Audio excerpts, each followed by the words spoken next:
ꯑꯩꯈꯣꯏꯒꯤ ꯃꯣꯠꯇꯗꯤ ꯒꯚꯔꯟꯃꯦꯟꯠꯒꯤ ꯀꯥꯡꯕꯨꯅꯁꯨ ꯑꯗꯨꯒ ꯒꯚꯔꯟꯃꯦꯟꯠ ꯅꯠꯇꯕꯅꯁꯨ ꯑꯗꯨꯒ ꯑꯩꯈꯣꯏ ꯂꯣꯏꯅꯃꯛꯁꯤꯗ ꯃꯆꯤꯟ ꯄꯨꯜꯂꯕ ꯂꯪꯗꯨꯝ ꯑꯃꯒꯨꯝꯕ ꯍꯥꯏꯕ ꯇꯥꯔꯦ ꯑꯗꯨꯝ ꯌꯥꯁꯤꯟꯅꯈ꯭ꯔꯕ ꯑꯃ ꯑꯣꯏꯅ ꯇꯧꯔꯦ ꯍꯧꯖꯤꯛꯀꯤ ꯃꯅꯤꯄꯨꯔ ꯀꯥꯏꯕ ꯌꯥꯗꯦ ꯑꯩꯈꯣꯏꯒꯤ ꯁꯛꯇꯝ ꯃꯥꯡꯍꯜꯂꯣꯏꯗꯕꯅꯤ ꯃꯁꯤꯒꯤꯗꯃꯛꯇ ꯑꯩꯈꯣꯏ ꯁꯤꯗ꯭ꯔꯤꯐꯥꯎ ꯍꯣꯠꯅꯅꯤ ꯍꯥꯏꯔꯤꯁꯦ ꯀꯔꯤꯅꯣ ꯑꯩꯈꯣꯏ ꯍꯣꯠꯅꯗꯧꯔꯤꯕꯁꯦ ꯑꯩꯕꯨ ꯈꯪꯖꯤꯜꯂꯛꯇ꯭ꯔꯦ ꯄꯨꯟꯅ ꯍꯣꯠꯅꯒꯅꯤ ꯍꯥꯏꯕ ꯑꯃꯁꯨ ꯍꯥꯏꯗꯅ ꯄꯨꯜꯂꯒ ꯀꯔꯤ ꯍꯣꯠꯅꯗꯧꯔꯤꯕ ꯄꯨꯟꯅ ꯍꯣꯠꯅꯕ ꯌꯥꯒꯗ꯭ꯔꯥ ꯒꯚꯔꯟꯃꯦꯟꯠ ꯂꯩꯇ꯭ꯔꯕ ꯑꯗꯨꯃ ꯌꯥꯔꯦꯀꯣ ꯖꯨꯟ 18ꯒꯤꯗꯨ ꯄ꯭ꯔꯁꯤꯗꯦꯟ ꯔꯨꯜꯅꯤ ꯑꯩꯈꯣꯏꯒꯤ ꯁ꯭ꯇꯦꯠ ꯒꯚꯔꯟꯃꯦꯟꯠ ꯂꯩꯇꯦ ꯑꯗꯨꯗ ꯑꯗꯨꯝ ꯄꯨꯜꯂꯤ ꯍꯧꯖꯤꯛꯇꯤ ꯒꯚꯔꯟꯃꯦꯟꯠ ꯑꯃ ꯏꯆꯥꯎ ꯆꯥꯎꯅ ꯂꯩꯔꯦ ꯄꯨꯟꯅꯅꯕ ꯍꯣꯠꯅꯕꯗ ꯃꯗꯨꯅ ꯑꯆꯧꯕ ꯍꯔꯗꯜ ꯑꯃ ꯑꯣꯏ ꯀꯔꯤꯒꯨꯝꯕ ꯒꯚꯔꯟꯃꯦꯟꯠꯁꯤꯅ ꯆꯞ ꯆꯥꯕ ꯃꯊꯧ ꯇꯧꯕ ꯃꯥꯒꯤ ꯁꯣꯚꯔꯦꯟ ꯄꯥꯋꯔ ꯁ꯭ꯇꯦꯠ ꯒꯚꯔꯟꯃꯦꯟꯠ ꯑꯃꯗ ꯄꯤꯔꯤꯕ sovereign ꯄꯥꯋꯔꯗꯣ as rightly pointed out by the Supreme Court in a case ꯑꯃꯗ ꯁ꯭ꯇꯦꯠꯁꯤꯡꯒꯤ ꯃꯁꯥꯒꯤ ꯖꯨꯔꯤꯗꯤꯛꯁꯟꯒꯤ ꯃꯅꯨꯡꯗ ꯃꯥꯒꯤ ꯁꯣꯚꯔꯦꯟ ꯄꯥꯋꯔ ꯂꯩꯖꯕꯗꯣ ꯃꯗꯨ ꯑꯌꯦꯠꯄ ꯑꯝꯇ ꯌꯥꯎꯗꯅ ꯄꯥꯡꯊꯣꯛꯀꯗꯕꯅꯤ ꯍꯥꯏꯕ ꯀꯣꯟꯁꯇꯤꯇ꯭ꯌꯨꯁꯟꯅ ꯄꯤꯔꯤꯕꯁꯤꯒꯤ ꯃꯇꯨꯡ ꯏꯟꯅ ꯃꯗꯨ ꯄꯥꯡꯊꯣꯛꯄꯗ ꯀꯅꯥꯅ ꯂꯥꯟꯗꯥꯔꯛꯄ ꯀꯅꯥꯅ ꯀꯩꯗꯧꯔꯛꯄ ꯈꯣꯠꯂꯛꯄ ꯑꯗꯨꯒꯤꯁꯨ ꯑꯗꯨꯝ ꯂꯩꯀꯣ ꯄ꯭ꯔꯣꯚꯤꯖꯟ ꯃꯁꯥꯅ ꯄꯤꯖꯩ ꯁ꯭ꯇꯦꯠ ꯑꯃꯗ ꯀꯔꯤꯒꯨꯝꯕ ꯀꯥꯟꯗ ꯃꯄꯥꯟꯒꯤ ꯈꯨꯠꯅ external aggression ꯃꯄꯥꯟ ꯂꯩꯄꯥꯛꯅ ꯂꯥꯟꯗꯥꯔꯛꯄ ꯑꯗꯨꯒ ꯃꯅꯨꯡꯒꯤ internal disturbance ꯃꯅꯨꯡꯒꯤ ꯆꯔꯥꯡꯅꯕ ꯀꯌꯥꯎꯁꯨ ꯃꯌꯥꯝ anarchy ꯃꯌꯥꯝ ꯑꯁꯤ ꯊꯣꯔꯛꯑꯕꯗꯤ ꯁꯦꯟꯇ꯭ꯔꯦꯜ ꯒꯚꯔꯟꯃꯦꯟꯠꯅ ꯃꯥꯒꯤ ꯃꯊꯧꯁꯦ ꯁ꯭ꯇꯦꯠꯁꯤ ꯀꯟꯕꯁꯤ ꯃꯥꯒꯤ ꯃꯊꯧꯅꯦꯕ ꯀꯔꯤ ꯇꯧꯅꯕ ꯀꯣꯟꯁꯇꯤꯇ꯭ꯌꯨꯁꯟ ꯉꯥꯛꯅ ꯁ꯭ꯇꯦꯠ ꯒꯚꯔꯟꯃꯦꯟꯠꯁꯦ ꯔꯨꯜ ꯑꯣꯐ ꯂꯣ ꯐꯖꯅ ꯆꯠꯍꯟꯖꯅꯅꯕ ꯁ꯭ꯇꯦꯠ ꯒꯚꯔꯟꯃꯦꯟꯠꯗꯣ ꯐꯖꯅ ꯐꯪꯁꯟ ꯇꯧꯖꯅꯕ ꯑꯗꯨꯒꯤꯗꯃꯛꯇ 355ꯇꯒ ꯍꯥꯏꯔꯤꯁꯦ ꯁꯦꯟꯇ꯭ꯔꯦꯜ ꯒꯚꯔꯟꯃꯦꯟꯠꯅ ꯃꯇꯦꯡ ꯄꯥꯡꯒꯗꯧꯔꯤꯕꯅꯦꯕꯀꯣ ꯆꯠꯅꯒꯦ ꯍꯥꯏꯒꯦꯔꯥ ꯆꯠꯅꯗꯦ ꯍꯥꯏꯒꯦꯔꯥ 355ꯇ ꯍꯥꯏꯔꯤꯕꯁꯦ ꯁꯦꯟꯇ꯭ꯔꯦꯜ ꯒꯚꯔꯟꯃꯦꯟꯠꯅ ꯁꯤꯐꯥꯏ ꯃꯌꯥꯝ ꯊꯥꯔꯛꯇꯅ ꯀꯔꯤ ꯇꯧꯅꯕ in order of civil power civil powerꯗꯨꯗ ꯃꯇꯦꯡ ꯄꯥꯡꯅꯕ 355ꯀꯤ ꯃꯈꯥꯗ ꯅꯠꯇ꯭ꯔꯒ ꯂꯤꯁ 1ꯒꯤ entry 2A ꯗ 355 ꯆꯠꯅꯗ꯭ꯔꯕꯁꯨ at any time ꯁꯦꯟꯇ꯭ꯔꯦꯜ ꯒꯚꯔꯟꯃꯦꯟꯠꯅ ꯃꯥꯒꯤ ꯁ꯭ꯇꯦꯠ ꯑꯃꯒꯤ ꯃꯐꯝ ꯈꯔꯗ ꯅꯠꯇ꯭ꯔꯒ ꯁ꯭ꯇꯦꯠ ꯄꯨꯝꯅꯃꯛꯇ ꯈꯨꯗꯣꯡꯆꯥꯗꯕ ꯂꯩꯔꯦ ꯍꯥꯏꯔꯕꯗꯤ ꯃꯣꯏꯅ ꯁꯣ ꯃꯣꯇꯣꯗ ꯀꯩꯅꯣꯅ ꯁꯦꯟꯇ꯭ꯔꯦꯜ ꯒꯚꯔꯟꯃꯦꯟꯠꯅ ꯊꯥꯕꯁꯨ ꯉꯝꯃꯦꯕ ꯂꯤꯁ 1ꯒꯤ 2A ꯅꯠꯇ꯭ꯔꯒꯅ 355 of the constitution ꯑꯗꯨꯅ ꯑꯗꯨꯒꯨꯝꯕ ꯃꯁꯥꯒꯤ ꯇꯧꯐꯝ ꯊꯣꯛꯄꯗꯣ ꯇꯧꯔꯕꯗꯤ ꯉꯥꯛꯐꯝ ꯊꯣꯛꯄꯗꯣ ꯉꯥꯛꯑꯕ ꯁ꯭ꯇꯦꯠ ꯒꯚꯔꯟꯃꯦꯟꯠꯅ ꯉꯝꯗꯕꯒꯤ ꯑꯦꯔꯤꯌꯥꯗꯨꯅ ꯁꯦꯟꯇꯔꯗ ꯍꯥꯏꯔꯕ ꯁꯤꯝꯈꯩ ꯃꯇꯦꯡ ꯄꯥꯡꯉꯛꯑꯣ ꯑꯩꯈꯣꯏꯒꯤ ꯃꯇꯦꯡ ꯄꯥꯡꯅꯕ ꯍꯥꯏꯗꯅ ꯑꯗꯨꯅ ꯆꯞ ꯆꯥꯕ ꯐꯪꯁꯟ ꯇꯧꯔꯕꯗꯤ ꯑꯩꯈꯣꯏ ꯍꯧꯖꯤꯛꯀꯤ ꯂꯩꯔꯤꯕ ꯃꯦ 3ꯗꯒꯤ ꯊꯣꯛꯈ꯭ꯔꯤꯕ ꯑꯁꯤꯒꯨꯝꯕ ꯏꯔꯥꯡ ꯑꯁꯦ ꯃꯁꯤ ꯁꯥꯡꯊꯅ ꯂꯩꯔꯝꯃꯣꯏꯗꯕꯅꯦꯕ ꯃꯦꯒꯤ ꯍꯧꯒꯠꯂꯛꯄꯗ ꯌꯥꯔꯝꯃꯤ ꯅꯠꯇ꯭ꯔꯒ ꯃꯦꯒꯤ ꯂꯣꯏꯔꯝꯗꯥꯏꯗ ꯑꯗꯨꯝ ꯉꯜꯂꯤꯉꯩ ꯃꯇꯝꯗꯀꯣ ꯑꯗꯨꯝ ꯀꯟꯇ꯭ꯔꯣꯜ ꯇꯧꯕ ꯌꯥꯕꯅꯦꯕ ꯑꯗꯨ ꯄꯨꯝꯅꯃꯛꯇꯣ ꯂꯣꯏꯅ ꯃꯥꯡꯍꯟꯗꯅ ꯏꯁꯤꯡ ꯏꯆꯥꯎꯗꯧꯅ ꯅꯠꯇ꯭ꯔꯒ ꯃꯩ ꯆꯥꯛꯄ ꯍꯦꯛꯇ ꯇꯔꯀꯝ ꯂꯩꯇꯅ ꯈꯥꯝꯕ ꯉꯝꯗꯕꯒꯤ ꯃꯑꯣꯡꯗ ꯒꯔꯪ ꯂꯥꯎꯅ ꯆꯪꯁꯤꯟꯈꯤꯕꯁꯤꯗꯗꯤ ꯄꯨꯝꯅꯃꯛ ꯗꯤꯁꯁꯦꯇꯤꯁꯐꯥꯏꯠ ꯑꯣꯏꯔꯦ ꯄꯤꯄꯜ ꯅꯨꯄꯥ ꯅꯨꯄꯤ ꯃꯩꯔꯥ ꯄꯥꯏꯕꯤ ꯁꯥꯇ꯭ꯔ ꯅꯍꯥꯔꯣꯜ ꯑꯍꯜ ꯂꯃꯟ ꯑꯩꯈꯣꯏ ꯄꯨꯝꯅꯃꯛ ꯑꯁꯦ ꯗꯤꯁꯁꯦꯇꯤꯁꯐꯥꯏꯠ ꯑꯣꯏꯔꯦ ꯑꯗꯒꯤ ꯒꯚꯔꯟꯃꯦꯟꯠ ꯄꯥꯏꯕ ꯑꯗꯒꯤ ꯄꯥꯏꯗꯕ ꯑꯣꯄꯣꯖꯤꯁꯟ ꯄꯥꯔꯇꯤ ꯔꯥꯖꯅꯤꯇꯤ ꯗꯜꯁꯤꯡ ꯂꯣꯏꯅꯃꯛ ꯗꯤꯁꯁꯦꯇꯤꯁꯐꯥꯏꯠ ꯑꯣꯏꯔꯦ ꯀꯗꯥꯏꯐꯥꯎ ꯌꯧꯅ ꯑꯣꯏꯔꯒꯕ ꯗꯤꯁꯁꯦꯇꯤꯁꯐꯥꯏꯠꯁꯤ ꯃꯨꯜꯂꯗꯅ ꯁꯥꯁꯣꯟ ꯄꯥꯏꯔꯤꯕ BJPꯒꯤ ꯃꯅꯨꯡꯗ ꯍꯥꯏꯗꯣꯛꯇꯕ ꯃꯌꯥꯝ ꯑꯁꯤ ꯗꯤꯁꯁꯦꯇꯤꯁꯐꯥꯏꯠ ꯑꯣꯏꯔꯦ ꯑꯗꯨꯅ ꯍꯧꯖꯤꯛꯇꯤ ꯉꯁꯥꯏ ꯍꯥꯏꯈꯤꯕ ꯑꯗꯨꯃꯥꯏꯅ ꯃꯤꯅꯤꯁꯇꯔꯁꯤꯡꯒꯤ ꯃꯔꯛꯇ MLAꯁꯤꯡ ꯃꯔꯛꯇ ꯐꯣꯡꯅ ꯍꯥꯏꯔꯛꯑꯦꯗꯣ ꯅꯝꯕꯔ 1 ꯈꯦꯝꯆꯥꯟ ꯀꯦꯕꯤꯅꯦꯠꯀꯤ ꯅꯝꯕꯔ 2, 3ꯗ ꯂꯩꯔꯤꯕꯅꯤ ꯑꯁꯤꯃ ꯍꯥꯏꯔꯛꯑꯦ ꯑꯗꯨꯗꯒꯤ ꯖꯣꯏꯀꯤꯁꯟ ꯍꯥꯏꯔꯦ ꯑꯗꯒꯤꯗꯤ ꯔꯥꯃꯦꯁꯣꯔ ꯀꯩꯔꯥꯎꯒꯤ ꯍꯥꯏꯔꯦ ꯗꯦꯟ ꯉꯔꯥꯡꯗꯤ ꯁ꯭ꯄꯤꯀꯔ ꯍꯥꯏꯒꯠꯂꯛꯑꯦ ꯑꯗꯨ ꯑꯣꯏꯔꯗꯤ ꯃꯣꯏ ꯃꯔꯤꯗꯨꯅ ꯍꯥꯏꯔꯤꯕꯁꯦ ꯃꯣꯏ ꯃꯔꯤ ꯈꯛꯇꯅ ꯇꯧꯔꯒ ꯑꯇꯩꯗꯤ ꯄꯦꯜꯂꯕ꯭ꯔꯥ ꯑꯃꯠꯇ ꯄꯦꯟꯗꯦ ꯏꯟꯗꯤꯕꯤꯖꯨꯋꯦꯜ ꯑꯩꯈꯣꯏꯒꯁꯨ ꯋꯥꯔꯤ ꯋꯥꯇꯥꯏ ꯁꯥꯟꯅꯕ ꯈꯪꯅꯕ ꯉꯥꯛꯇꯅꯤꯗ ꯑꯗꯨꯅ ꯂꯣꯏꯅꯃꯛ ꯑꯝꯇ ꯄꯦꯟꯗ꯭ꯔꯦꯕ Asi pendri bise Chief Minister na marolama mai sarkar si thugai ganu ai sum tauge adu mayam tongchel u adu ga ai sum chatke haiba adai mayam dun ti hoine nang na dum tawrup su yai ne akoi mayam na soi khoi chu yai dana nang bu bhajan na tawrup di yes akoi lai congress su hai dana asida ha rain ti dol mayam pullo kholoin mayam lawri su ai di pharak tabran khal mi di congress ti reti le dra adu punji ya da chang kanoni in thora ga di adu dai khoi delhi cha cha re na moi tore dana adi sipe adi kana kana khoi ga hek lai ba khoi like minded opposition group mayam ge moi ge target to ja ra ba masi Chief Minister na tasin khomjing da na tro mamang da khoi na khatang na ha ore da Manipur ki state hutan bada Congress na ruling party ni moi andolan to ba haino banate adu CPI gi thoksom bi ra go ya dilai shram ma cho socialist ki moi chana lu ching ra ka ma ma se asi to ra ga state demand committee na chama Congress ti yau da ba adu main to budi president ru ko la ko khat na to budi di Congress yau bi ro hai da all Manipur coordinating body haiba male ai pe maming dum te kaure coordinating body and chama kan to gom tombi thoraktana adegi moirang ko rang haina ba ga som da yauraktana de thoksom bi ra lai chram cho Chandrasekhar adegi tribal ke luching maching dai ko na dai ho adu da sinu chingba mayam to re ga pulap pullaga 68 9 adai to budi di 70 adai de perani en to 71 tugi January kon ma thoida lautho e aduga se hapta kange bungdani madu uja nilkantara minikatan la kaure ani manungda amana politician na tonde Indira Gandhi du welcome address ka tawe ba iko tae ba tu da angang oina yut oina adaida adu pun badugi apun ma fortune madu tawna ba aduguna chida hoji tawbukan sida tawgada ba punje na hogada ba midon hawraktar gadi khome am punje na haraga ai bu corrector di ai corrector na chang badi ai di chang bam thopole da adu ling pol lai badun ni adu na pen da ba mayam se magi na magi oi ba mong adu da pen da ba adu som da mayam adi sarkar ga di security chu pendre seng na haraga da security chu hai bangam da ba adu moi gi retired personnel singi retired general lieutenant general major general ki khutang da retired colonel ki khutang da hoji Pungre edna, sisi tore lan pung pusuyawi, aduga moi pendan harak pusuyawi, adegi iman akogi high court ki retired chief justice marang na ham tokip dangai ba mridul marul edna, maram di mana chahi mukarimu akogi chief justice on live the two imam to loin khangya ba, but being a judge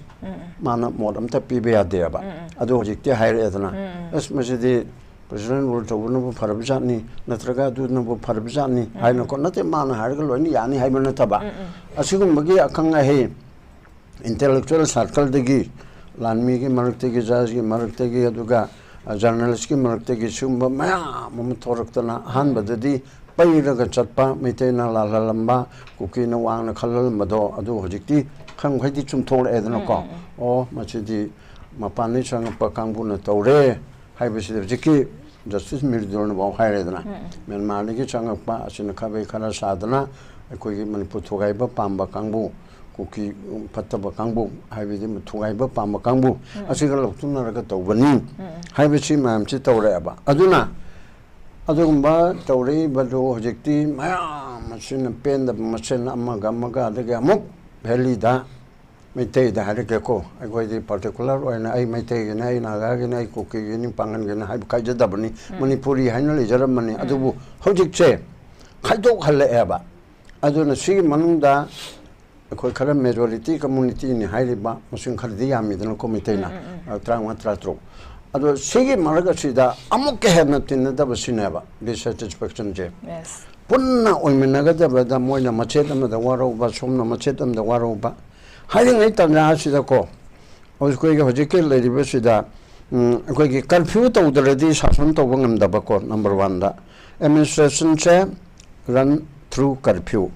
Other administration chair internet ban to the Redi Sasun to the Wabagi Monda. At the Apache,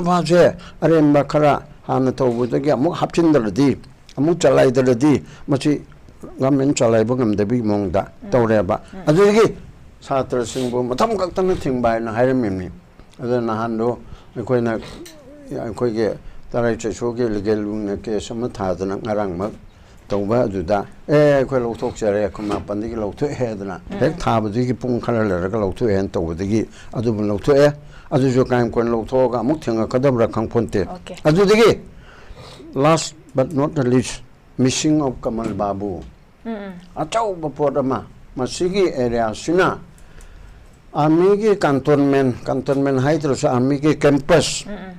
army ki campus manungda aigi yumgi inkol manungda aigi yumgi manungda mi ama manghi ba natraga sina phangba natraga katokaran tongle ramba ase aigi responsible natro yes yung album tangchil laga aigi chaksanga kada tangle ramasu adu aigi concern natra ba ade masak chokang khangdam ai khanghok da na khada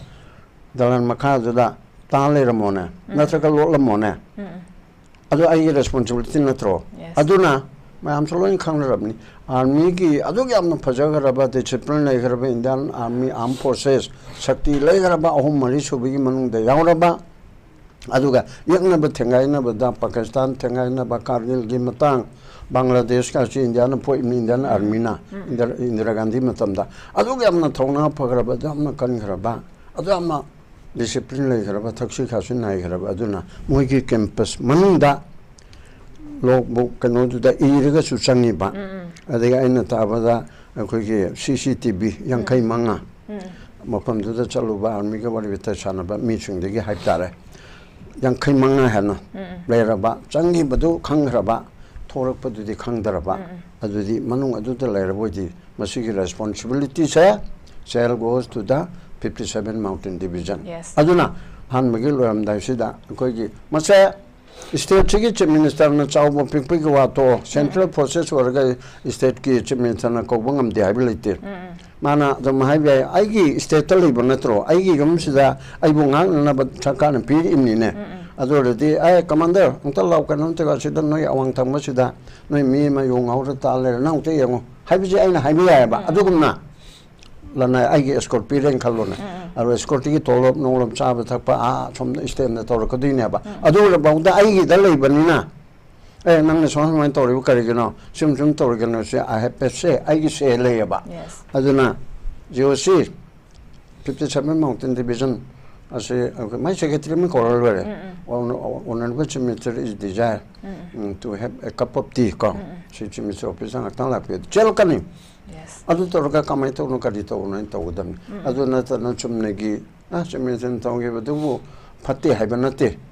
home minister द चिठी में इगरेन चिठी का नते ने चप चाना तोरगा होम मिनिस्टर द फोन तोरगा सर अमित जी नंग नतरगा नंगी स्टेट होम मिनिस्टर मा स्टेट पुबा एमओएस मा हयंग थाबिरो तौरी संगते यंबे डिफेंस मिनिस्ट्री की ओना थारकेरा हाइदना तौबदा तुम तौबया पुंदा मसे ममता बनर्जी ना के द थोमबदी अदगे कनोगे तमिलनाडु की स्टेलिन द थोमबदी नीतीश कुमार द थोमबदी मोइन करि तौनी सिसु उसेबा कोलक तलाउरने खोंगने दगी टेलीफोन द कौरनी प्राइम मिनिस्टर उनगे हारनी अदु उनरो हाइसु यारोय इंडिया द लेरगदे अदु न तोरग तौगना अदुगी एरादो अखोगी सि तौहन्निंगबा अदु तौदबा दुगुम मयाम दुना तौदबदुना सेम गेचुमागी पेंजदबल लेरबसु जिके एंड एमएलए हारिसे एमएलए मैम सी पेंदबा अदुना मरम ओइदना मै सेम पार्टी छोइबनिदो डबल इंजिनिदो अदु सिनसे कदाय सिनसे कदाय हाइदना मोइगे अवाबु मयाम मा अखोन उरिबसिनी हाइना हानबदा ओके नुगाइजे हौजिक की अखोगी लाइरिबसे अखोगी तोंगान तोंगान बा मोड फोंदोक नराइबसे अखोगी रूलिंग की मनुंगदने अदु इतारगदी दी रूलिंग की मनुंग दलरिबा अखोगी एमएलए अमदी चीफ मिनिस्टर सिंजे अखोगी चीफ मिनिस्टर ना लीड ओरगा लरबनिना अखोगी हौगदबा मीसना लीड तौगदबा मीसना तौरक्ता तारगदी कमानसु अखोगी मखा थाबा सिंसना तौगनी अदुना तोंगान तोंगान वॉइस रेस्ट तौरइबसिदा अखोगी लुचिंगबा म ओरिबसिना अखोगी मतिक चादे हाबगी पोतसु म्याम हम तौरकपसु यावरे अदो मंतांगसे पाबुंदा लाक्चगे अखोई ओजानासु हाइबिग्रे अखोगी कुकी एमएलए से लाल हाइना फोंगना हुजिक हाइबा ngамदबा अखोगी मणिपुर गवर्नमेंट ना अदुदुगा अखोगी मणिपुर की प्रजा सिंह अखोई लेतबा मतमदसु अखोगी अवाबा फोंदोकपगी केनो तौदबा अदुदुगा फमुनबगी अखोगी पॉलिटिकल गोइबा मनुंगी केनो ꯍꯥꯏꯕꯗꯤ ꯑꯩꯈꯣꯏꯒꯤ ꯍꯦꯛꯇ ꯚꯣꯏꯁ ꯔꯦꯁ ꯇꯧꯔꯛꯄ ꯁ꯭ꯋꯥꯏ ꯃꯇꯥꯡꯁꯤꯗ ꯄꯣꯂꯤꯇꯤꯀꯦꯜ ꯃꯥꯏꯂꯦꯖ ꯂꯧꯅꯕ ꯍꯣꯠꯅꯔꯕ꯭ꯔꯥ ꯅꯠꯇ꯭ꯔꯒ ꯄꯣꯂꯤꯇꯤꯀꯦꯜ ꯗ꯭ꯔꯃꯥ ꯇꯧꯔꯕ꯭ꯔꯥ ꯑꯗꯨꯒ ꯉꯔꯥꯡꯁꯦ ꯑꯩꯈꯣꯏꯒꯤ ꯏꯅꯧ ꯅꯧꯅ ꯑꯩꯈꯣꯏꯒꯤ ꯄ꯭ꯔꯤꯚꯤꯂꯦꯖ ꯏꯊꯤꯛꯁ ꯀꯃꯤꯇꯤꯒꯤ ꯑꯩꯈꯣꯏ ꯆꯤꯌꯔꯃꯦꯟꯁꯦ ꯅꯧꯅ ꯑꯩꯈꯣꯏꯒꯤ ꯃꯣꯏꯔꯥꯡ ꯑꯦꯁꯦꯝꯕ꯭ꯂꯤ ꯀꯟꯁꯇꯤꯇ꯭ꯋꯦꯟꯁꯤꯒꯤ MLA ꯊꯣꯉꯥꯝ ꯁꯥꯟꯇꯤꯗ ꯅꯧꯅ ꯍꯥꯞꯈꯤꯕꯒꯤ ꯑꯩꯈꯣꯏ ꯄꯥꯎ ꯑꯩꯈꯣꯏꯅ ꯉꯁꯤꯒꯤ ꯅ꯭ꯌꯨꯁꯄꯦꯄꯔꯁꯤꯡꯗ ꯐꯣꯡꯕꯁꯨ ꯊꯦꯡꯅꯖꯩ ꯑꯗꯨ ꯃꯃꯥꯡꯗ ꯇꯧꯔꯝꯕꯗꯨꯅ ꯑꯩꯈꯣꯏꯒꯤ ꯑꯦꯁꯦꯝꯕ꯭ꯂꯤꯒꯤ ꯑꯗꯨꯒꯤ ꯑꯩꯈꯣꯏꯒꯤ MLAꯁꯤꯡꯒꯤ ꯃꯊꯛꯇ ꯑꯦꯛꯁꯟ ꯑꯃꯠꯇ ꯂꯧꯈꯠꯂꯝꯗꯦ ꯑꯗꯨꯕꯨ ꯍꯟꯗꯛꯀꯤ ꯅꯧꯅ ꯑꯦꯄꯣꯏꯟꯠ ꯇꯧꯔꯤꯕꯁꯤꯅꯁꯨ ꯑꯃꯨꯛ ꯀꯔꯤ ꯂꯧꯈꯠꯂꯛꯀꯗ꯭ꯔꯥ ꯂꯧꯈꯠꯂꯣꯏꯗ꯭ꯔꯥ ꯍꯥꯏꯕꯗꯤ ꯀꯔꯤ ꯑꯥꯎꯠꯀꯝ ꯂꯥꯛꯄ ꯌꯥꯏ ꯄꯥꯕꯨꯡ ꯊꯝꯕꯤꯌꯨ ꯍꯣꯏ ꯑꯗꯨꯅ ꯃꯥꯒꯤ ꯋꯥꯅꯤ ꯃꯥꯅ ꯍꯧꯖꯤꯛꯀꯤ ꯑꯅꯧꯕ ꯄ꯭ꯔꯤꯚꯤꯂꯦꯖ ꯑꯦꯟ ꯏꯊꯤꯛꯁ ꯀꯃꯤꯇꯤꯒꯤ ꯆꯤꯌꯔꯃꯦꯟꯅ ꯑꯗꯣ ꯂꯧꯈꯠꯐꯝ ꯊꯣꯛꯄꯁꯦ ꯌꯥꯝꯅ ꯁꯛꯇꯤꯁꯤ ꯌꯥꯝ ꯂꯩꯕꯅꯤ ꯁ꯭ꯄꯤꯀꯔꯁꯤ ꯌꯥꯝꯅ ꯁꯛꯇꯤ ꯂꯩꯕꯅꯤ ꯍꯥꯎꯁ ꯑꯁꯤ ꯃꯥꯒꯤ ꯀꯁꯇꯗꯤꯌꯥꯟꯅꯤ ꯑꯗꯨꯅ ꯃꯥꯒꯤ ꯃꯈꯥꯗ ꯑꯗꯨꯒꯨꯝꯕ ꯀꯃꯤꯇꯤ ꯑꯃꯅ ꯃꯤ 8ꯅ ꯁꯥꯕ ꯑꯣꯏꯔꯝꯒꯅꯤ ꯑꯗꯨ ꯆꯤꯌꯔꯃꯦꯟ ꯑꯃ ꯇꯧꯔꯒ ꯑꯗ ꯍꯥꯟꯅ ꯀꯁꯝꯊꯣꯡꯒꯤ ꯅꯤꯁꯤꯀꯥꯟꯇꯅ ꯇꯧꯔꯒ ꯇꯧꯕ ꯑꯗꯨ ꯆꯍꯤ ꯍꯟꯖꯤꯟꯈꯔꯦ ꯆꯍꯤ ꯑꯃꯃꯨꯛꯀꯤ ꯈꯟꯕꯅꯤ ꯑꯗꯨꯒ ꯑꯃꯨꯛ ꯏꯔꯦꯡꯕꯝ ꯅꯂꯤꯅꯤ ꯈꯜꯂꯦꯅ ꯇꯥꯏ ꯅꯍꯥꯟ ꯐꯣꯡꯈꯤꯕꯗ ꯑꯗ ꯃꯥꯁꯨ ꯃꯥ ꯄꯨꯅꯤꯡꯗꯦ ꯅꯠꯇ꯭ꯔꯒ ꯄꯨꯕ ꯉꯝꯗꯦ ꯍꯥꯏꯕ꯭ꯔꯥ ꯑꯗꯨ ꯇꯧꯔꯒ ꯇꯣꯛꯄꯗꯒꯤ ꯑꯅꯧꯕ ꯁꯥꯟꯇꯤꯁꯤ ꯂꯥꯛꯄ ꯑꯣꯏꯔꯤꯅꯤ ꯑꯗꯣ ꯍꯧꯖꯤꯛꯀꯤ ꯂꯩꯔꯤꯕꯁꯤꯗ ꯑꯩꯈꯣꯏꯒꯤ ꯊꯣꯛꯏꯕꯁꯤꯗ ꯂꯨꯔꯤꯕꯁꯤ ꯂꯤꯗꯔꯁꯤꯞꯁꯦ ꯃꯁꯤ ꯂꯩꯇꯕꯗꯒꯤ ꯊꯣꯛꯄꯅꯤꯅꯦ ꯃꯌꯥꯝꯅꯗꯤ MLA ꯅꯣꯏ ꯃꯌꯥꯝ ꯄꯨꯂꯞ ꯇꯧꯔ ꯂꯤꯗꯔꯗꯨꯅ ꯇꯧꯗ꯭ꯔꯗꯤ ꯀꯃꯥꯏꯅ ꯇꯧꯗꯣꯏꯅꯣ ꯁꯤꯅꯦꯕ ꯌꯥꯝ ꯂꯨꯏꯌꯦꯕ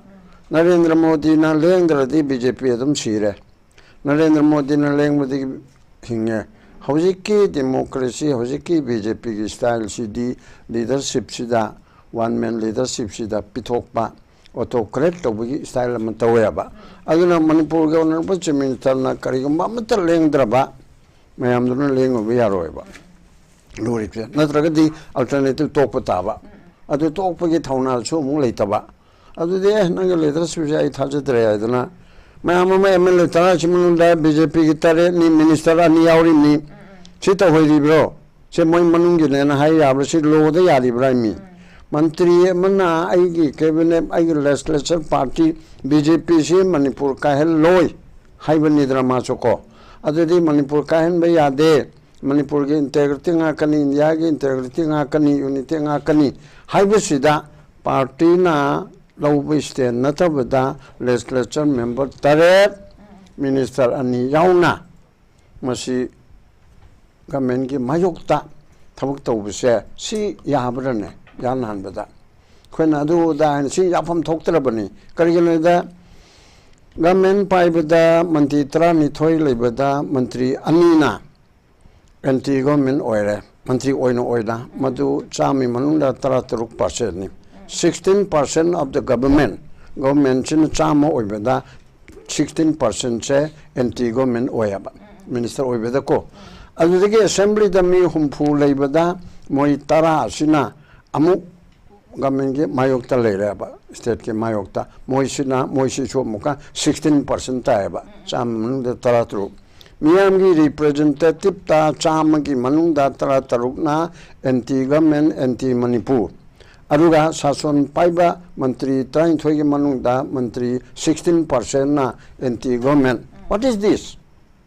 ꯁꯤ ꯌꯥꯔꯤꯕ꯭ꯔꯥ ꯃꯁꯦ ꯏꯐꯣꯡ ꯐꯣꯡꯅ ꯑꯁꯤꯒꯤ ꯌꯥꯗꯕ ꯑꯗꯒꯤ ꯂꯣꯗ ꯀꯟꯁꯇꯤꯇ꯭ꯌꯨꯁꯟꯗ ꯄꯤꯔꯤꯕ ꯑꯁꯦ ꯀꯔꯤ ꯍꯥꯏꯔꯦ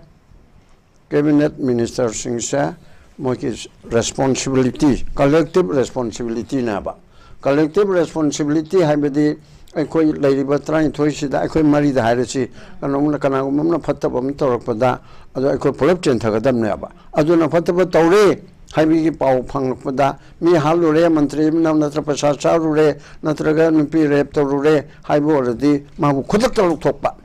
ꯅꯠꯇ꯭ꯔꯒ ꯃꯥꯗꯨꯅ ꯏꯀꯥꯏ ꯈꯪꯕ ꯃꯤ ꯑꯣꯏꯔꯒꯅ ꯑꯩ ꯃꯌꯥꯝꯅ ꯆꯤꯡꯅꯔꯕꯅꯤꯅ ꯑꯩ ꯇꯣꯛꯑꯦ ꯍꯥꯏꯕ ꯅꯠꯇ꯭ꯔꯒ ꯆꯤꯐ ꯃꯤꯅꯤꯁꯇꯔꯅ ꯂꯧꯊꯣꯛꯄ ꯒꯕꯔꯅꯔꯗ ꯏꯔꯒ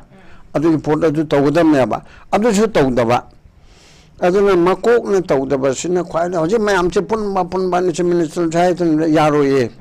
ꯆꯤꯐ ꯃꯤꯅꯤꯁꯇꯔꯅ ꯄꯨꯟꯅꯦꯅ ꯍꯥꯏꯕ ꯅꯨꯃꯤꯠꯇ ꯂꯣꯏ ꯄꯨꯜꯂꯦ ꯆꯤꯐ ꯃꯤꯅꯤꯁꯇꯔꯅ ꯃꯤꯇꯤꯡ ꯀꯧꯔꯣ ꯑꯣꯜ ꯄꯣꯂꯤꯇꯤꯀꯦꯜ ꯄꯥꯔꯇꯤ ꯂꯥꯛꯄꯤꯔꯣ ꯑꯣꯖꯥ ꯏꯕꯣꯕꯤ ꯃꯦꯘꯆꯟꯗ꯭ꯔ CPIꯒꯤ ꯅꯥꯔꯥ ꯑꯗꯨ JDUꯒꯤ ꯑꯗꯨ ꯄ꯭ꯂꯤꯖ ꯍꯌꯦꯡ ꯅꯨꯡꯗꯥꯡꯋꯥꯏꯔꯝ ꯄꯨꯡ 4ꯗ ꯑꯩꯒꯤ ꯀ꯭ꯋꯥꯇꯔꯗ ꯅꯠꯇ꯭ꯔꯒ ꯆꯤꯐ ꯃꯤꯅꯤꯁꯇꯔ ꯔꯦꯁꯤꯗꯦꯟ ꯇꯧꯅꯤ ꯀꯅꯥ ꯂꯥꯛꯇꯕ ꯌꯥꯎꯅꯤ ꯑꯗꯒꯤ ꯀꯣꯀꯣꯃꯦ ꯑꯃꯨꯛꯀꯣ ꯐꯣꯛꯁ ꯑꯗꯨ ꯑꯗꯥ ꯑꯃꯨꯛꯇ ꯂꯥꯛꯄꯤꯌꯨ ꯂꯥꯛꯀꯗ ꯃꯌꯥꯝꯁꯤꯅ ꯆꯪꯒꯗꯒꯤ ꯉꯥꯏ ꯂꯩꯔꯝꯃꯤ ꯈ꯭ꯋꯥꯏꯗꯒꯤ ꯇꯟꯕ ꯑꯃꯅ ꯂꯨꯔꯤꯕꯁꯦ ꯑꯗꯨꯒ ꯄꯨꯜꯂꯨ ꯆꯨꯝꯅ ꯆꯤꯟꯅ ꯍꯥꯏꯔꯒ ꯄꯨꯜꯂꯣꯏꯕ ꯄꯨꯜꯍꯟꯒꯗꯧꯔꯤꯕꯁꯦ ꯃꯅꯤꯄꯨꯔꯒꯤ ꯄꯣꯂꯤꯇꯤꯀꯦꯜ ꯄꯥꯔꯇꯤ ꯄꯨꯜꯍꯟꯒꯗꯧꯔꯤꯕꯁꯦ ꯆꯤꯞ ꯃꯤꯅꯤꯁꯇꯔ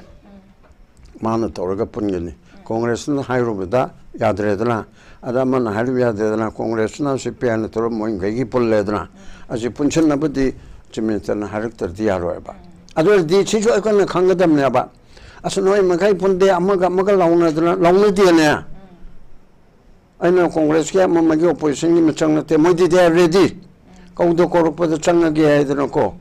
ꯁꯦ ꯑꯩꯈꯣꯏꯒꯤ ꯑꯉꯥꯡꯁꯤꯡ ꯅꯨꯄꯤ ꯑꯉꯥꯡ ꯅꯨꯡꯁꯤ ꯅꯨꯡꯉꯣꯟꯒꯤꯗ ꯌꯦꯡꯉꯕꯗꯤ ꯑꯩ ꯍꯦꯛꯇ ꯈꯨꯝꯃꯒꯦꯒ ꯍꯥꯏꯕꯗꯣ ꯑꯗꯨ ꯉꯥꯏ ꯂꯩꯔꯕꯅꯦꯕ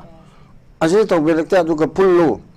ꯑꯗꯨꯒ ꯅꯪꯒ ꯂꯥꯎꯅꯗꯅ ꯂꯩꯅꯨ ꯂꯥꯎꯔꯤꯕꯗꯨꯗꯤ ꯄꯨꯜꯂꯛꯅꯕ ꯍꯥꯏꯗꯅ ꯂꯥꯎꯔꯤꯕꯅꯤꯅ ꯂꯥꯎꯕ ꯀꯣꯡꯒ꯭ꯔꯦꯁ ꯂꯥꯎꯃꯟꯗꯦꯅ ꯑꯩꯈꯣꯏꯗꯤ ꯆꯩꯔꯤꯕꯅꯤꯅ ꯑꯣꯄꯣꯖꯤꯁꯟꯁꯦ ꯑꯣꯄꯣꯖꯤꯁꯟ ꯅꯠꯇꯕꯗꯧꯅ ꯇꯧꯔꯦ BJPꯒꯤ ꯕꯤ ꯑꯣꯏꯔꯦ ꯃꯅꯤꯄꯨꯔꯒꯤ ꯑꯣꯄꯣꯖꯤꯁꯟ ꯄꯨꯝꯅꯃꯛ ꯏꯟꯇꯦꯂꯦꯛꯆꯨꯋꯦꯜ ꯄꯨꯝꯅꯃꯛ ꯅ꯭ꯌꯨꯁꯄꯦꯄꯔ ꯂꯩꯔꯤꯕ ꯄꯨꯝꯅꯃꯛꯁꯦ ꯑꯣꯏꯔꯕ꯭ꯔꯥ ꯍꯥꯏꯅ ꯍꯥꯏꯔꯤꯕꯅꯦꯕ ꯀꯟꯅ ꯂꯥꯎꯐꯝ ꯊꯣꯛꯄꯗꯨ ꯂꯥꯎꯗ꯭ꯔꯤꯑꯕ ꯑꯗꯨ ꯂꯥꯎꯕꯁꯨ ꯌꯥꯍꯟꯗꯦ ꯗꯤꯛꯇꯦꯇꯔꯁꯤꯞꯀꯤ ꯋꯥꯈꯜꯂꯣꯟ ꯑꯃ ꯂꯩꯕ ꯃꯥꯜꯂꯦꯕ ꯑꯗꯨꯅ ꯈꯤꯇꯪ ꯀꯟꯅ ꯂꯥꯎꯕꯗ ꯐꯥꯒꯗꯒꯤ ꯄꯨꯟꯒꯗꯒꯤ ꯃꯤ ꯊꯥꯖꯤꯜꯂꯒ ꯑꯗꯨ ꯇꯧꯒꯗꯒꯤ ꯑꯗꯥ ꯇꯧꯒꯗꯒꯤ ꯑꯁꯤꯅ ꯃꯤꯆꯝ ꯄ꯭ꯔꯖꯥꯗꯤ ꯂꯥꯏꯔꯗꯅ MLA ꯃꯤꯅꯤꯁꯇꯔꯁꯤꯡ ꯃꯅꯨꯡꯗ ꯑꯃꯅꯤ ꯈꯛꯇꯪ ꯌꯥꯎꯔꯛꯄꯩ ꯋꯥꯅꯤ ꯁꯥꯔ ꯅꯪ ꯄꯦꯟꯗ꯭ꯔꯦ ꯑꯩꯅ ꯍꯥꯏꯕꯁꯦ ꯈꯦꯝꯆꯥꯟꯅ ꯍꯥꯏꯔꯦꯗꯅꯀꯣ ꯑꯅꯤꯔꯛ ꯇꯣꯛꯑꯣ ꯍꯥꯏꯗꯅ ꯍꯥꯏꯈꯔꯦ ꯌꯥꯗꯦ ꯍꯥꯏꯔꯦꯗꯅ ꯑꯗꯒꯤ ꯔꯥꯃꯦꯁꯣꯔꯤ ꯂꯩ ꯑꯗꯒꯤ ꯊꯥꯡꯃꯩꯕꯟꯒꯤ ꯂꯩ ꯑꯗꯒꯤ ꯁ꯭ꯄꯤꯀꯔ ꯐꯥꯎꯕ ꯃꯌꯥꯏꯗ ꯐꯝꯕ ꯐꯥꯎꯕ ꯑꯁ ꯑꯩꯁꯤ ꯍꯥꯏꯗꯅ ꯃꯥꯅ ꯉꯝꯖꯗꯕꯗꯣ ꯃꯥꯗꯤ ꯁꯥꯁꯣꯟ ꯄꯥꯏꯕꯤꯗꯨ ꯅꯠꯇꯦ ꯍꯥꯎꯁꯀꯤ ꯀꯁꯇꯗꯤꯌꯥꯟ ꯑꯣꯏꯕꯅꯤ ꯑꯗꯨꯅ ꯁꯨꯝꯕ ꯃꯌꯥꯝ ꯊꯣꯛꯂꯛꯄꯁꯤꯗ ꯂꯥꯛꯏꯕꯁꯤꯗꯤ ꯁꯟ ꯐꯥꯎꯕ ꯂꯤꯗꯔ ꯂꯩꯌꯦꯕꯅꯤ ꯁꯟꯕꯨ ꯑꯣꯏꯗꯅ ꯁꯟ ꯃꯌꯥꯝ ꯊꯥꯗꯣꯛ ꯂꯝꯄꯥꯛꯑꯝꯗꯀꯣ ꯁꯟ ꯂꯤꯗꯔꯁꯦ ꯀꯔꯤ ꯃꯔꯣꯟ ꯐꯥꯎꯅꯕꯅꯣ ꯈꯪꯗꯦ ꯃꯥꯅ ꯒꯔ ꯆꯠꯄꯗ ꯃꯌꯥꯝꯁꯦ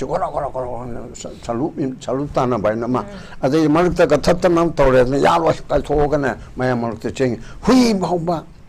ꯃꯥꯂꯪꯈꯣꯝꯗ ꯀꯗꯥꯏꯗ ꯅꯨꯡꯗꯥꯡ ꯑꯊꯦꯡꯕꯗ ꯇꯧꯕ ꯍꯨꯏ ꯑꯅꯤꯈꯛ ꯇꯧꯔꯝꯕꯗꯣ ꯑꯃꯈꯛ ꯇꯧꯔꯝꯕꯗꯣ 3, 4, 5 ꯇꯔꯥ 50, 60 ꯇꯧꯔꯒ ꯍꯨꯏ ꯃꯌꯥꯝ ꯂꯩꯕ ꯍꯧꯗꯣꯡꯒꯤꯁꯨ ꯂꯤꯗꯔ ꯂꯩꯌꯦꯕ ꯑꯩ ꯍꯥꯏꯁꯦ ꯐꯥꯒꯤ ꯅꯠꯇꯦꯀꯣ ꯃꯩꯕꯣꯟ ꯀꯛꯆꯤꯡꯒꯤꯁꯨ ꯂꯩꯅꯦ ꯇꯤꯟꯊ꯭ꯔꯣꯛ ꯑꯃ ꯄꯨꯅꯕ ꯍꯣꯠꯅꯔꯛꯄꯗ ꯁꯤ ꯀꯛꯆꯤꯡ ꯑꯃꯅ ꯁꯤ ꯊꯦꯡꯅꯔꯨꯔꯦ ꯃꯥꯅ ꯃꯊꯪ ꯄꯥꯎ ꯄꯤꯔꯒ ꯃꯌꯥꯝ ꯁꯤꯜꯂꯛꯑꯒ ꯆꯥꯎꯈ꯭ꯔꯕ ꯇꯤꯟꯊ꯭ꯔꯣꯛꯇꯣ ꯀꯛꯆꯤꯡ ꯃꯌꯥꯝꯅ ꯊꯥꯡꯉꯤꯕꯁꯦ ꯂꯤꯗꯔꯁꯤꯞ ꯂꯩꯕꯒꯤ ꯅꯠꯇ꯭ꯔꯥ ꯇꯣ ꯃꯣꯏꯒꯤ ꯑꯩꯈꯣꯏꯅꯗꯤ ꯈꯪꯗ꯭ꯔꯦ ꯃꯣꯏ ꯃꯔꯣꯜ ꯑꯃꯗꯤ ꯇꯧꯅꯔꯝ ꯇꯥꯔꯦꯕ ꯏꯪꯒꯤꯠꯇ ꯑꯗꯨꯅ ꯍꯨꯏꯒꯤ ꯂꯤꯗꯔ ꯂꯩ ꯁꯟꯒꯤ ꯂꯤꯗꯔ ꯂꯩ ꯑꯗꯨꯒ ꯖꯦꯅꯔꯦꯜꯂꯤ ꯖꯪꯒꯜꯒꯤ ꯅꯤꯡꯊꯧ ꯂꯥꯏꯑꯣꯟ ꯅꯣꯡꯁꯥ ꯍꯥꯏꯅ ꯍꯥꯏꯔꯤꯕꯅꯤꯗꯅꯀꯣ ꯃꯣꯏ ꯈꯔ ꯇꯝꯊꯤꯕ ꯃꯑꯣꯡꯗ ꯑꯣꯏꯕ ꯌꯥꯏ ꯑꯣꯏꯗꯕ ꯌꯥꯏ ꯑꯗꯨꯕꯨ ꯃꯣꯏꯅ ꯕꯦꯕꯥꯔ ꯇꯧꯅꯕ ꯃꯣꯏ ꯃꯁꯦꯟꯒꯤ ꯃꯔꯛꯇ ꯑꯗꯨ ꯂꯩꯔꯤꯕꯅ ꯑꯗꯨ ꯍꯣꯏ ꯃꯤ ꯃꯔꯛꯇ ꯄꯣꯂꯤꯇꯤꯁꯤꯌꯥꯟ ꯃꯔꯛꯇ MLA ꯃꯔꯛꯇ ꯔꯨलिꯡ ꯄꯥꯔꯇꯤ ꯃꯔꯛꯇ MLA ꯃꯌꯥꯝꯗꯨꯒꯤ ꯇꯣꯛꯈ꯭ꯔꯣꯅꯦ ꯔꯨलिꯡ ꯄꯥꯔꯁꯟ ꯁꯦꯝ ꯄꯥꯔꯇꯤ ꯍꯧꯖꯤꯛ ꯇꯧꯔꯤꯕ ꯏꯁꯨꯁꯤꯕꯨ BJP ꯃꯅꯨꯡ ꯉꯥꯛꯇ ꯅꯠꯇ꯭ꯔꯣ ꯀꯣꯡꯒ꯭ꯔꯦꯁꯅ ꯃꯅꯤꯄꯨꯔ ꯊꯨꯒꯥꯏꯁꯦ ꯍꯥꯏꯔꯨꯕꯒꯤꯔ ꯃꯣꯏ 5 ꯀꯛꯀꯥꯏ ꯑꯗꯨꯗꯒꯤ ꯀꯅꯥꯅ ꯇꯧꯕꯒꯤꯅꯣ ꯅꯠꯇꯦꯕ NPFꯅ ꯍꯥꯏꯕ꯭ꯔꯥ ꯔꯨलिꯡ ꯄꯥꯔꯇꯤ ꯃꯅꯨꯡꯗ NPF ꯍꯥꯏꯗꯦ BJP ꯃꯅꯨꯡꯗꯒꯤꯅꯦꯕ ꯇꯣ ꯑꯗꯨ ꯐꯥꯎꯕ ꯀꯟꯇ꯭ꯔꯣꯜ ꯇꯧꯕ ꯉꯝꯗ꯭ꯔꯒꯗꯤ ꯃꯌꯥꯝꯅ ꯁꯥꯎꯔꯤꯕꯁꯤ ꯁꯥꯎꯃꯟꯗꯦꯅꯦ ꯑꯗꯨꯅ ꯑꯀꯣꯟꯕꯒꯤ ꯔꯥꯎꯟꯁꯤꯗꯤ ꯃꯇꯝ ꯌꯥꯝꯅ ꯂꯧꯔꯔꯣꯏ ꯉꯁꯥꯏꯁꯨ ꯀꯩꯅꯣ ꯇꯧꯈ꯭ರೆ ꯑꯗꯨꯅ ꯁꯤꯒꯨꯝꯕ ꯂꯩꯕ ꯑꯗꯒꯤ ꯍꯧꯖꯤꯛ ꯍꯥꯏꯔꯤꯕꯁꯤꯅꯤ ꯑꯦꯁꯦꯝꯕ꯭ꯂꯤꯁꯨ ꯃꯥꯒꯤ ꯂꯧꯐꯝ ꯊꯣꯛꯄꯗꯣ ꯑꯥꯏꯟꯒꯤ ꯀꯔꯤꯒꯤ ꯑꯩꯈꯣꯏꯅ ꯂꯩꯖꯕ ꯅꯣꯂꯦꯖꯇꯣ ꯅꯍꯥꯟ ꯈꯕꯔꯗꯒꯁꯨ ꯌꯥꯎꯅꯈꯔꯦ ꯑꯩꯒ ꯑꯣꯖꯣꯏꯒ ꯀꯧꯔꯒ ꯂꯣꯒꯤ ꯃꯇꯥꯡꯗ ꯍꯪꯈꯔꯦ ꯃꯥꯒꯤ ꯁꯛꯇꯤꯗꯣ ꯑꯩꯈꯣꯏꯅ ꯈꯪꯖꯕꯗ ꯂꯣꯗ ꯂꯩꯔꯤꯕꯗꯣ ꯕꯤꯖꯤꯅꯦꯁꯀꯤ ꯃꯥꯒꯤ ꯂꯩꯔꯤꯕ ꯔꯨꯜꯗ ꯂꯩꯔꯤꯕꯗꯣ ꯅꯪꯒꯤ ꯁꯤꯐꯥꯎꯕ ꯉꯝꯃꯤ ꯁꯤꯐꯥꯎꯕ ꯉꯝꯗꯦ ꯁꯤ ꯇꯧꯕ ꯌꯥꯏ ꯌꯥꯗꯦ ꯍꯥꯏꯗꯅ ꯑꯩꯈꯣꯏ ꯑꯗꯨꯝ ꯑꯦꯗꯚꯥꯏꯁ ꯇꯧꯏ ꯏꯚꯟ ꯍꯧꯖꯤꯛꯃꯛꯁꯨ ꯗꯔꯀꯥꯔ ꯂꯩꯔꯕꯗꯤ ꯀꯔꯤꯒꯨꯝꯕ ꯀꯥꯟꯗ ꯂꯣꯒꯤ ꯋꯥꯅꯤꯀꯣ ꯃꯣꯏꯒꯤ ꯄꯣꯂꯤꯇꯤꯛꯁꯀꯤ ꯑꯦꯔꯥꯗꯨꯗꯤ ꯑꯩꯈꯣꯏꯅ ꯆꯪꯕꯤ ꯗꯔꯀꯥꯔ ꯂꯩꯇꯦ ꯑꯗꯨ ꯇꯧꯔꯒ ꯇꯧꯒꯗꯧꯔꯤꯕꯅꯤ ꯑꯗꯨꯅ ꯍꯥꯏꯔꯤꯕ 10 ꯀꯨꯀꯤ MLA ꯁꯤꯗꯤ ꯀꯨꯀꯤ ꯑꯣꯏꯅ ꯅꯠꯇꯦꯀꯣ ꯖꯥꯠ ꯑꯣꯏꯅ ꯅꯠꯇꯦ MLA ꯃꯅꯤꯄꯨꯔ ꯊꯨꯒꯥꯏꯕ ꯄꯥꯝꯕ ꯍꯣꯏ ꯀꯨꯀꯤꯗ ꯕꯤꯂꯣꯡ ꯇꯧꯕꯗꯨꯅ ꯀꯨꯀꯤ MLA ꯍꯥꯏꯕꯤꯌꯨ ꯋꯥꯅꯤ ꯑꯩꯈꯣꯏꯗꯤ ꯃꯤꯗꯨꯅꯦꯕ ꯗꯅꯤ ꯄꯤꯕꯗ ꯃꯣꯏ 10ꯁꯦ ꯀꯨꯀꯤꯅꯦꯅ ꯃꯣꯏ ꯇꯥꯟꯊꯣꯛꯄꯤꯔꯕ꯭ꯔꯥ ꯍꯥꯏꯕ ꯅꯣ ꯑꯗꯨ ꯅꯠꯇꯦ ꯃꯔꯥ ꯂꯩꯔꯗꯤ ꯃꯩꯇꯩ ꯑꯣꯏꯁꯅꯨ ꯅꯥꯒꯥ ꯑꯣꯏꯁꯅꯨ ꯑꯗꯨꯒ MLAꯗ ꯑꯝꯇ ꯁꯤꯝꯇꯪ ꯍꯥꯏꯔ ꯂꯣꯏ MLAꯗ ꯃꯩꯇꯩ MLA ꯀꯨꯀꯤ MLA ꯅꯥꯒꯥ MLA ꯄꯥꯡꯒꯜ MLAꯁꯨ ꯂꯩꯕ꯭ꯔꯣ ꯁꯤ ꯂꯣꯗ ꯌꯥꯕ꯭ꯔꯥꯕ ꯀꯥꯔꯛꯄꯗꯨꯗ ꯀꯝꯃꯨꯅꯤꯇꯤꯒꯤ ꯃꯥꯅ ꯆꯨꯔꯆꯥꯟꯄꯨꯔ ꯑꯁꯤꯗꯒꯤꯅꯤ ꯃꯥꯅ ꯇꯥꯃꯩꯗꯒꯤꯅꯤ ꯃꯥꯅ ꯁꯤꯡꯍꯠꯇꯒꯤꯅꯤ ꯑꯗꯨꯒ ꯁꯤꯅ ꯀꯩꯅꯣꯗꯒꯤ ꯁꯤꯡꯖꯃꯩꯗꯒꯤꯅꯤ ꯍꯥꯏꯕꯗꯨꯅ ꯑꯃꯅꯦꯕ ꯁꯤꯗꯨꯗ MLA ꯍꯦꯛ ꯑꯣꯏꯕꯗꯒꯤꯗꯤ ꯃꯅꯤꯄꯨꯔꯒꯤ MLA 하이브네바 좀이 마기 프로자싱두기디 리프레젠트 tawrakadamni represent tawphamdudi kendra humpugi sida humpu thona khaidoga amamam laknabana adugi thabuk-tudi Manipur apunmagi lo factory haite lo karkhana lo semba lo ge factory sida moi humpuna chalairaga noigamba adugamba group asina majority henman noina sason pairo aduga madugi leader duna chimista oiro songi leho basina mi taruk phar boidi opposition leader oiro phadraga na opposition gi adu oiro and tawbana ba adu lelo leaning che koi punamak che koi ge leadership che amana haiba nate hoji ruling gi karigi tawriba pot punamak ase mai ge leader na double engine natrana adagi amechana harga lo yagadam natro adoi madu tawroi na tawdraboi akoi sidalai ba state ki party se masina tawbum thokpadudi tawningi hanchman tamjak okay am nungai se khoigi babu no syam phajana thambi khre khoigi tawbum thokpa samsana lofom thokpa responsibility to lorok tabadagi khoi prajamiyam singsna sorak pani ai oda